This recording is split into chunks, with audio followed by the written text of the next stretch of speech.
사무엘하서 16장 15절에서 23절입니다. 15절에서 19절을 다시 살펴보면 압살롬과 모든 이스라엘 백성이 예루살렘에 이르렀고 아히도멜도 저희와 함께 이르렀다. 다윗의 친구 후세가 압살롬에게 나올 때 압살롬에게 말합니다. 왕이여, 만세 왕이여. 그러면서 만세를 부르죠. 압살롬이 후세에게 이것이 내 친구를 후대하는 것이냐. 여기서 친구는 자기 아버지 다윗을 말해요. 내 친구를 후대하는 것이냐.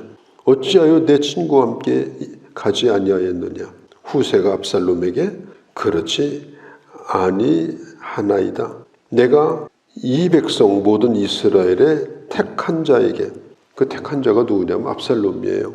택한 자에게 속하여 압살롬과 함께 있을 겁니다. 내가 이제 누구를 섬기겠습니까?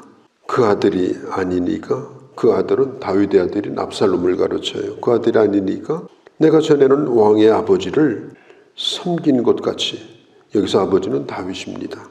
지금 왕인 압살롬을 섬기겠다. 압살롬이 지금 다윗이 빠져나간 예루살렘 성으로 들어와요. 누구도 저항이 없었습니다. 피 한 방울 흘리지도 않았습니다. 큰 성공이죠. 그때 성 안에서 후세가 압살롬을 맞아줍니다. 다윗이 후세에게 부탁한 일이 있었죠. 후세는 다윗의 친구입니다. 다윗이 진짜로 믿을 만한 사람이 후세예요. 그런데 이 후세를 다윗이 압살롬에게 보내면서 부탁한 말이 있는데 그게 뭐냐면 지금 압살롬의 밑에는 아히도멜이 지금 있다. 15절에 보면 아히도멜도 함께 왔다고 그랬죠. 이 사람은 보통 머리 좋은 사람이 아니에요. 23절에 보면 사람의 말인데도 하나님의 말씀인 것처럼 착각이 일어날 정도로 아주 똑똑한 사람이에요. 분명히 사람의 말이에요. 거기에 자기 야심이 있고 욕심이 있고 자기의 그 깊은 숨겨진 그런 자기 내심이 거기에 있는데도 불구하고 보통 사람이 들을 때는 꼭 하나님의 말씀처럼 들려요. 그러니까 아히도벨이 입을 열면 사람들이 그냥 마음이 훅 해가지고 거기 다 넘어가요. 지금 이런 사람이 압살롬에게 붙어 있는 거예요. 이건 다윗에게는 이건 치명적인 문제가 아닐 수가 없어요. 그래서 다윗이 아히도벨만은 못하지만 아히도벨의 버금가는 지략이 뛰어난 사람이 후세인데 이 사람은 어떤 사람이냐? 이 사람은 진실한 사람이에요. 그리고 다윗을 하나님이 세운 왕으로 인정하는 사람이에요.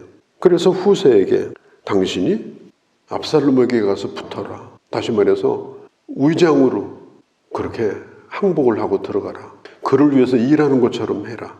그리고 압살롬이 무슨 생각을 하고 있는지 또 압살롬의 밑에 있는 아히도멜이 어떤 흉계를 꾸미는지 그걸 내게 전해달라. 그리고 그런 흉계를 꾸밀 때 그렇게 하지 못하도록 좀 일을 해달라. 이건 정말 어려운 거죠. 가짜로 전향해가지고 다윗을 위해서 일해달라는 거예요. 이거 발각나면요 큰일 납니다. 후세가 지금 압살롬을 맞이하면서 얼마나 긴장이 됐겠어요. 얼마나 마음을 다잡고 잘해야 되는데 내가 죽을 수도 있고 영영 다윗이 돌아올 수도 없는 처지가 될 텐데 어떻게 하면 좋을까? 그런 막중한 그런 책임감을 가지고 압살롬을 맞이하면서 하는 얘기가 오늘 여기에 나와 있어요. 그런데 이 압살롬의 질문에 이 후세가 아주 천재적인 대답을 합니다. 그래서 의심을 한 번에 그냥 없애버려요.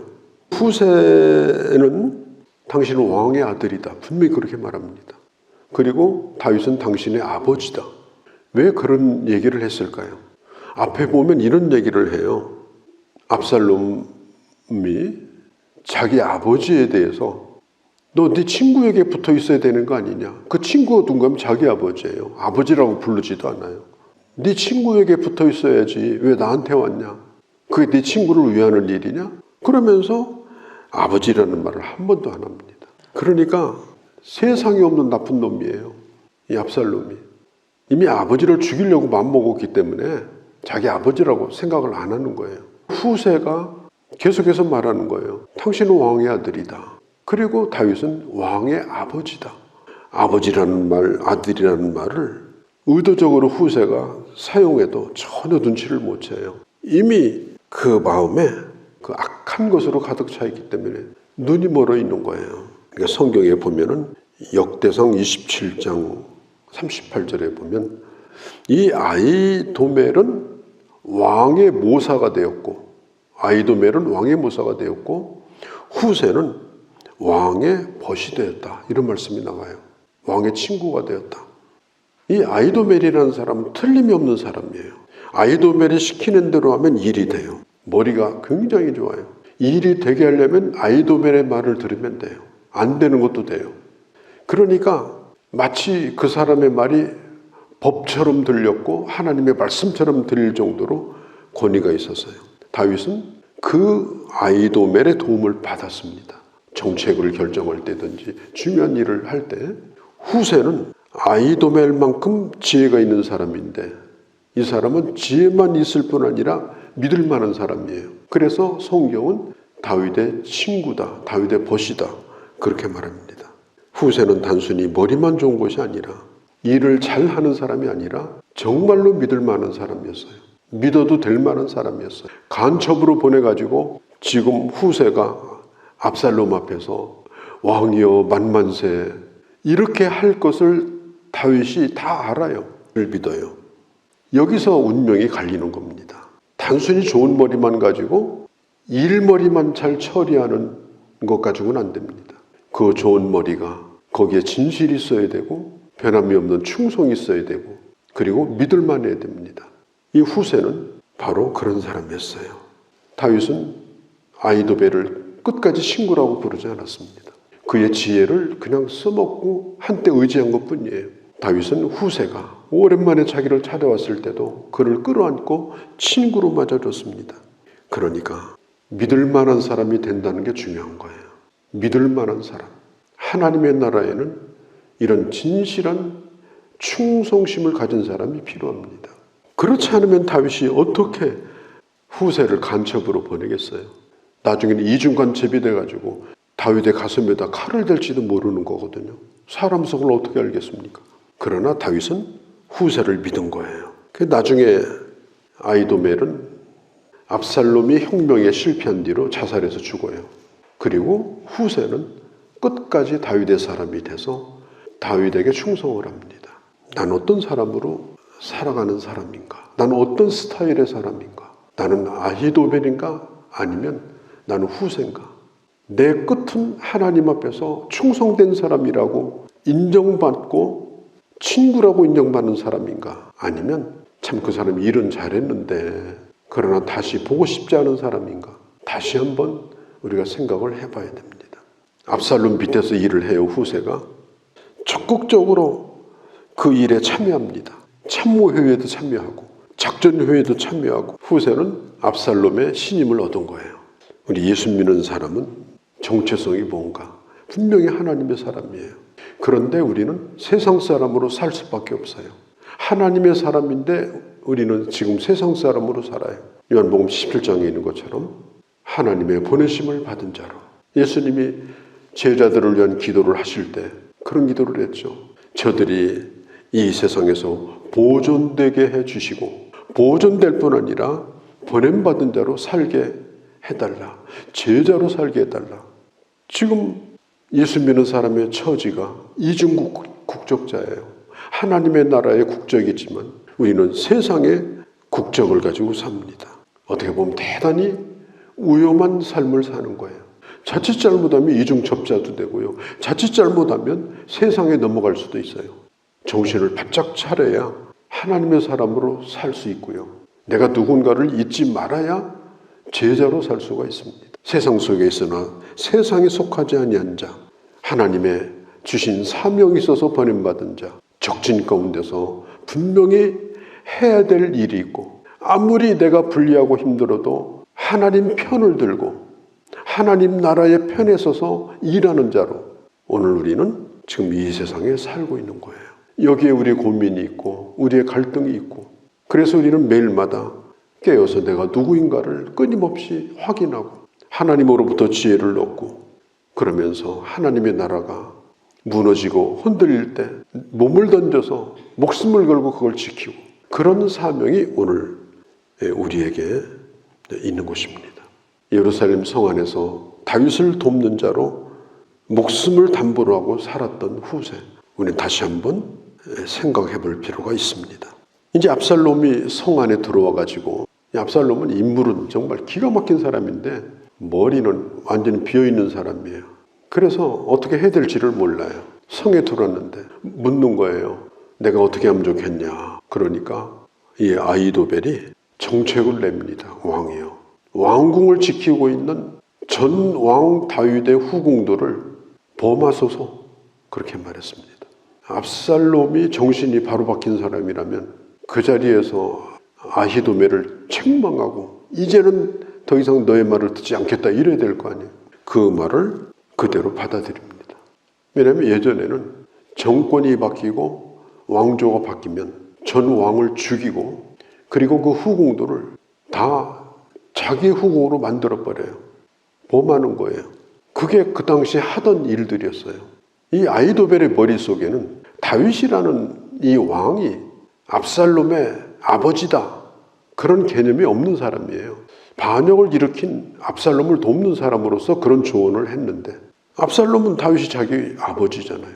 또 자기 아버지가 데리고 있던 여자들이잖아요. 왕궁 꼭대기에다가 텐트를 치고 백성들이 그것도 보는 가운데 뭔 일을 하는지 아는 것처럼 그렇게 공개적으로 하라고 할 때 압살롬은 그 뜻을 따랐습니다. 역사에 없는 일이고 역사에 없는 아들이었습니다. 하나님이 없는 지혜가 얼마나 악한가.